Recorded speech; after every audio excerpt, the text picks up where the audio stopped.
2 वाजता आंदोलनात दिसतो आणि 7 वाजता मृत्युमुखी पडतो। त्या 5 तासाच्या मधात म्हणजे तिथून रेस्ट हाऊसहून गेल्यानंतर 3-4 तास पुढे तो कुठं होता, कोणासोबत होता, त्याला कुठं मारहाण झाली का, त्याच्यावर काही दबाव आणला गेला का? आणि तुम्ही बघा कालच्या घटना जर बघितल्या तर हे घटना घडल्यानंतर तो कर्णबाळा सकाळी राज ठाकरे साहेबांना भेटतो, त्यांच्या म्हणजे माझ्या लेखी राज ठाकरेंना भेटतो। राज ठाकरेंना त्यांनी हेही सांगितलं असेल की ते पोरगं जर तो सुरुवातपासूनच तो पळपुटा होता।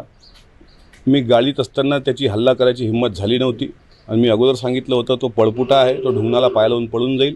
कालपर्यंत मांड्या ठोकणारा, मिशीला पीळ देणारा आज मोबाईल स्विच ऑफ करून जातोय, याचा अर्थ तो पळपुट्या बापाची औलाद आहे।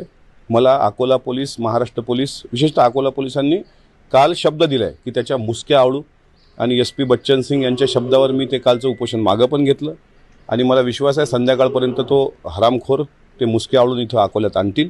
आणल्यानंतर त्याचा PCR घ्यावा पोलिसांनी की जो त्यांच्याच पक्षाचा एक तरुण गेला त्याच्या मागं नेमकं काय आहे, त्या मृत्यूचं गूढ रहस्य काय आहे आणि या 2 बाळांनी कशी चिथावणी दिली, कशा प्रकारे त्या पोरांना कुठपर्यंत नेल्या गेलं, पुढं काय काय घडलं, ही सगळा घटनाक्रम महाराष्ट्राच्या जनतेसमोर आला पाहिजे। आणि आज मला विश्वास आहे की पोलीस तशा पद्धतीने त्याच्यावर कारवाई करतील आणि जर पोलिसांनी आजही त्याला मोकाट सोडलं तर आमच्या पुढच्या आंदोलनाची दिशा ठरलेली असेल। जे गल्ली बोळात आरोप नाही, तो येईल ना समोर।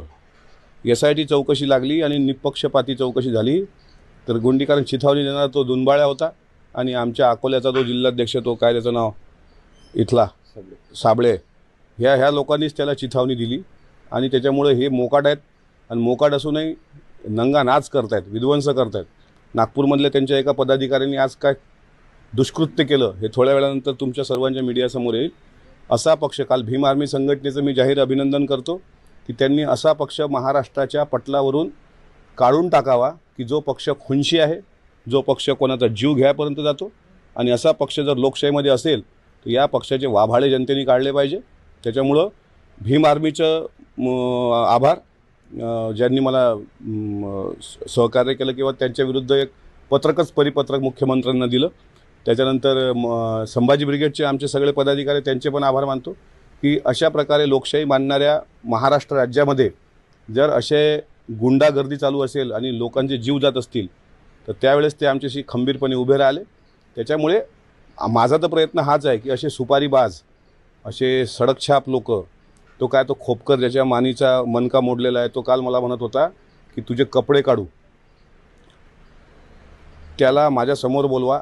माझ्या शर्टाचं एक बटन जरी त्याने उघडलं तर त्याच्या पाठीची जी हड्डी त्याची वाकडी झालेली आहे ना, ती एका झटक्यात आम्ही सरळ करून दाखवू।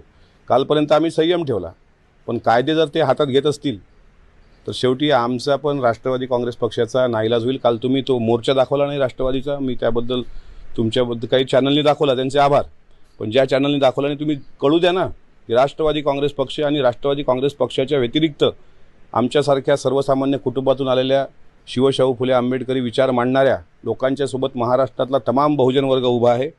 जो मुलगा गेला तोही बहुजन समाजाचा होता, त्याच्या खांद्यावर बंदूक ठेवून स्वतःच्या राजकीय पोळ्या भाजणाऱ्या अशा नेत्यांच्या पाठीशी पक्षात आपल्या लेकरांना कृपा करून महाराष्ट्रातल्या जनतेने पाठवू नका।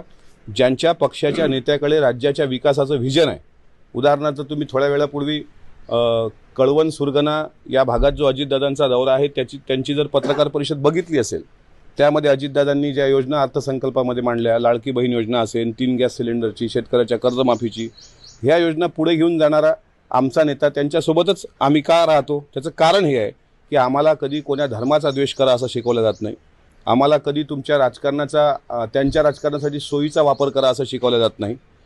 आमच्या पक्षात एक व्हिजन आहे, पण हे जे यांचा मेंदूच गायब आहे अशी लोक, कोण्या महिला पोलीस कॉन्स्टेबल त्या देशपांडेंनी हल्ला केला होता, म्हणजे अशा पद्धतीचे पळपुटे, लाचार, सुपारी बहाद्दर, खंडणीखोर, दारू पिणारे, पाठीची हाडं मोडलेली, कोणाच्या ढुंगणाला चड्ड्या नाहीत अशी लोक, आता त्यांचा नेताच म्हणतोय की माझ्या ढुंगणाने हंबरडा फोडला। म्हणजे यांची काय अवकात आणि लायकी आहे, यांच्या पक्षाची काय विचारधारा आहे? कर्णबाळा सकाळी राज ठाकरे साहेबांना भेटतो, त्यांच्या म्हणजे माझ्या लेखी राज ठाकरेंना भेटतो। राज ठाकरेंना त्यांनी हेही सांगितलं असेल की ते पोरगं जर गेलं, त्याचं जर काही समोर आलं सगळं मृत्यूचं रहस्य, तर आपली काही खैर नाही। त्याच्यानंतर तुम्ही खाली आल्यानंतर त्याची पत्रकार परिषद बघितली असेल तर तो प्रचंड घाबरलेला होता, आताही तो फोन बंद करून पळून गेलेला आहे। त्यामुळे एका मुलाचा असा पद्धतीनं संशयास्पद मृत्यू, मला असं वाटते याच्यावर राजकारण नाही, पण शेवटी जो गेला त्याची चौकशी झाली पाहिजे. तो कोण्या कारणाने गेला? 2002% ठाम आहे. अमोल मिटकरीची गाडी फोडू शकतात ते, त्यांच्यात दम असेल तर आदित्य ठाकरेला हात लावून दाखवावा. कारण त्याच दिवशी आदित्य ठाकरेंनी त्याला सुपारी बहादरच म्हटलेलं आहे. त्याच्यामुळं, आणि तुम्ही गुगलवरही टाका ना थोड्या वेळात सुपारी बहादर, तुम्हाला दिसून जाईल इमेज काय. अशा पक्षासोबत पुढील भविष्यात जर युती झाली, निवडणुका झाल्या तर सत्तेत मी महाराष्ट्राच्या मुख्यमंत्र्यांना सांगतो की त्यांचे लाड करू नका हो तुम्ही. असा पक्ष जर तुम्ही सत्तेत घेत असलात तर जनता तुम्हाला कशी मतदान करेल? महायुतीमध्ये हे सळके आंबे नको, यांना सोडा मोकाट, यांना मोकाट सोडा आणि यांची अवकात दिसून देईल. यांचा रेल्वेचा इंजिनचा जो धूर निघतो ना, तो धूरही चालला जाईल. त्याच्यामुळे असा पक्ष सत्तेसोबत असणं म्हणजे विनाशकाले विपरीत बुद्धी असेल.